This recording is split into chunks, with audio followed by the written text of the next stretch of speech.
noh, täna ostsin kartulaseemet. See on 5 ja 5.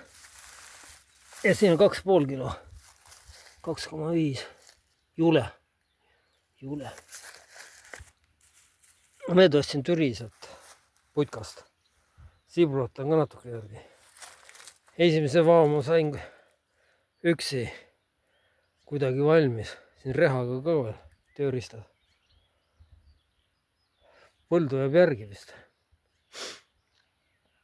Pean kuradi kile ostma ja kurgid panema.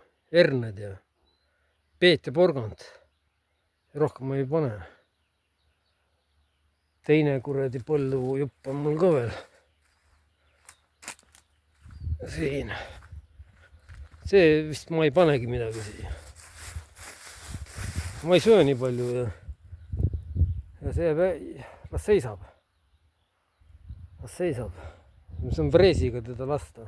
Suvel paar korda või. Mul ei ole mõtet nii palju panna, et noh, kes see rohib ja ma ei söö nii palju. Mul on prees seal. Ma ei söö nii palju. Ma lihtsalt valmistasin ette kuradi maad. Et maa jääb plikale. Tal on midagi teha siin. Vanemaks saab siin 10 aasta, 20 aasta pärast. Maa maksab ka raha.